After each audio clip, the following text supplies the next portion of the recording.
আমের এই ভরা মৌসুমে আম একেবারে হাতের কাছে। আপনি চাইলেই যে কোনো সময় আমের আচার করে নিতে পারেন। কিন্তু একটা মজার ব্যাপার কি জানেন, এই আমগুলো আপনি যদি আচার ভালো মতো দিয়ে রাখতে পারেন, তবে সেই আচারটা আপনি সারা বছর খেতে পারবেন, অর্থাৎ সারা বছরই আপনি আমের স্বাদ নিতে পারবেন।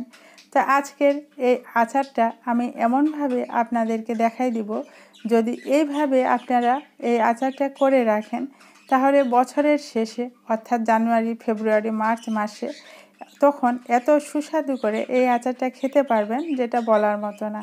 আর কোনো রকম সিরকা লাগবে না, সিরকা ছাড়াই একবারে আসল টেস্টে আচার খাবেন। একটা ফোঁটা নষ্টও হবে না, ছাতাও পড়বে না। আজকে এই ভিডিওটাই আপনাদের সাথে শেয়ার করব। আপনি তা চলুন দেখে নিই এই ভিডিওটা আমি কিভাবে দেখাইছি, কিভাবে আপনি আচার করলে সারা বছর রাখার পরও আপনার আচারে ছাতা পড়বে না, আচার নষ্ট হবে না, আচারের স্বাদ গুণ অটুট থাকবে। আমার এই আচারটার কত সুন্দর কালার আসছে আর দেখতে কীরকম হয়েছে, এটা তো ভিডিওর শুরু থেকে এ পর্যন্ত আসে ঠিকই দেখে নিলেন। এবার চলুন এইরকম একটা আচার আপনি কিভাবে করে সংরক্ষণ করলে আপনি সারা বছর খেতে পারবেন সেই ভিডিওটা দেখাই। তো এখানে আমি কিছু কুশি আম নিয়ে নিয়েছি। আপনাদের যদি কুশি আম না থাকে সেক্ষেত্রে যে কোনো আম পাবেন হাতের কাছে, সেটা নিলেও চলবে।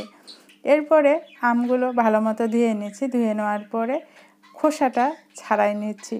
খোসাটা একটু বেশি ছাড়ানোর চেষ্টা করবেন, অর্থাৎ দাবেশ ছাড়ানোর চেষ্টা করবেন, কারণ অনেক আমের খোসার ভিতরে এক ধরনের একটা ঘ্রাণ থাকে, সেটা আচারের ভিতরে গেলে খেতে কিন্তু আচারটা ভালো লাগবে না, সেই ঘ্রাণটা আচারে থাকে যাবে।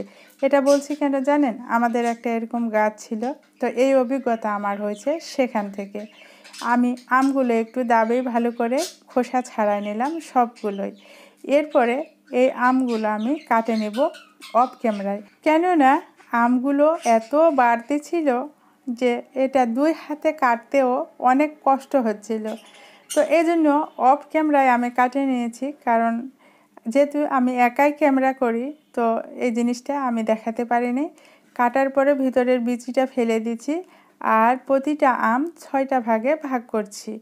এতে করে আমগুলো আমার বেশি মোটাও হয়নি, আবার খুব চিকনও হয়নি। এই আমগুলো সবগুলো কাটে নেওয়ার পরে এখন ভাপে সিদ্ধ করে নিলে হবে। তবে আমি এখানে গরম পানি করে নিয়েছি। গরম পানি ফুটন্ত থাকা অবস্থায় আমগুলো ঢালে দিয়ে এই 3 থেকে 4 মিনিট আমি একটু ভালো করে ফুটাই নেব, অর্থাৎ আমগুলো যেন 20 থেকে 25% মতো সিদ্ধ হয়। এরকম অবস্থায় আমগুলো ঢালে ঠান্ডা করে নেবেন।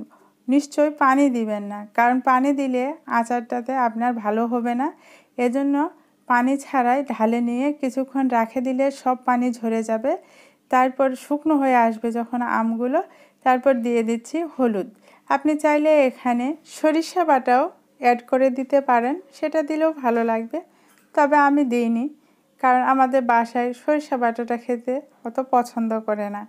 আর আমগুলো এভাবে মেলে দিব এখন রোদ্রে। রোদ্রে একটা দিন রাখার পরে আমগুলো হয়ে যাবে, যদি ভালো মতো রৌদ্র হয়। আর এখানে মশলাটা আমি করে দেখাচ্ছি। শুকনা মরিচ কিছু ভাজে গুঁড়ো করে নিয়েছি, আর দিয়ে দিয়েছি আস্ত রসুনের কোয়াগুলো।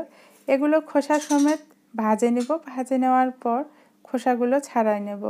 এখানে 5 ফোড়ন যে মশলাটা পাওয়া যায় সেই মশলাটাই আমি এক এক করে ভাজে নিচ্ছি, কারণ 5 ফোড়নটা একসাথে দিলে দেখা যায় ছোট মশলাগুলো পুড়ে যায়, আর যেগুলো মোটা অর্থাৎ বড় মশলা সেগুলো ভালো মতো ভাজাও হয় না। আবার কোনো কোনো 5 ফোড়নে দেখা যায় কালো জিরা কিংবা সরিষাটা বেশি পরিমাণে দিয়ে দেয়, আবার কোনোটাতে মেথির পরিমাণটা বেশি দেওয়া থাকে। যে মশলাগুলোতে মেথির পরিমাণ বেশি দেওয়া থাকে সেগুলো কিন্তু তিতা তিতা করে, আচারটাতে বেশি দিলেও তিতা লাগে। আর আপনি যদি এভাবে মিক্স করেন মশলাগুলো, তাহলে আর কোনোটাই বেশি হওয়ার সম্ভাবনা থাকবে না। এরপর আমি চলে গেলাম আচারটা রান্নার ক্ষেত্রে। এখানে 2টো সাদা এলাচ, 2টো দারুচিনি, একটা তেজপাতা আর কিছু মৌরি দিয়ে দিলাম। এরপর দিলাম কিছু পেঁয়াজ কুচি। আসলে এই পেঁয়াজ কুচিটা আপনাদের ক্ষেত্রে নতুন মনে হতে পারে যে আচারে আবার পেঁয়াজ দেয় কী করে। একবার দিয়ে দেখবেন, খেতে অনেক ভালো লাগবে। এরপর রসুন বাটা, আদা বাটা, জিরে বাটা এগুলো সব আমি একটু একটু করে দিয়ে দিলাম। আপনারা চাইলে আরও একটু বাড়ায় দিতে পারেন, তবে আমের পরিমাণ যেহেতু কম এজন্য কম করেই দিলাম। এরপর দিয়ে দিলাম শুকনা মরিচের গুঁড়া আর কালারের জন্য হলুদ। এগুলো হালকা একটু ভাজতে হবে, বেশি ভাজবেন না, বেশি ভাজলে আবার পুড়ে যেতে পারে। কারণ আমটা দেওয়ার পরে আবার কিন্তু মশলাগুলোতেও জাল হবে, কারণ আমে কিন্তু পানি নেই। এই আমটা আমি এভাবে শুকাই নিয়েছি, দেখুন। এই জিনিসটা কিন্তু অবশ্যই একটু খেয়াল রাখবেন। আম যদি বেশি পরিমাণে শুকাই যায় তাহলে কিন্তু আম আচার দেওয়ার পরেও শক্ত হয়ে থাকে, আচারের ভিতরে সহজে মশলা তেল এগুলো ঢুকতে চাইবে না। এজন্য আমটা এমনভাবে শুকাবেন যেন বেশি শুকনা না হয়ে যায়, আবার খুব কম যদি শুকনা থাকে, অর্থাৎ বেশি শুকাতে পারেননি অমনি আচার দিয়ে দিচ্ছেন, তাহলে আচারটা আপনারা যেই পাতিলে করে বা যে পাত্রে করে দিচ্ছেন কিংবা বাটিতে করে রোদ্রে মেলে মেলে 2-3 দিন শুকাবেন। শুকানোর পরে বয়ামে নিয়ে প্রতি সপ্তাহে একবার করে যদি শুকাই নেন, সেক্ষেত্রেও আচারটা কিন্তু অনেক ভালো থাকবে। দিলাম ধনিয়ার গুঁড়া। আসলে ধনিয়ার গুঁড়াটা যদি ভাজা থাকে তাহলে এ পর্যায়ে দেবেন, আর যদি কাঁচা থাকে তাহলে প্রথমে যে মশলাগুলো করছিলাম তখন দিয়ে দেবেন। এরপর আমগুলো ঢাকনা দিয়ে দিয়ে অল্প আঁচে আমি এভাবে আচারটা তৈরি করে নিচ্ছি। আর দিয়ে দিলাম শুকনা মরিচ ভাজার সেই গুঁড়োটা। শুকনা মরিচ ভাজা এই গুঁড়াটা অবশ্যই দেওয়ার চেষ্টা করবেন, এটা কিন্তু আচারের ভিন্ন মাত্রায় একটা স্বাদ নিয়ে আসবে। আর সেই যে মশলাগুলো বাটে রাখছিলাম সেই মশলাগুলো কিন্তু একবারে মিহি করে গুঁড়া করবেন না।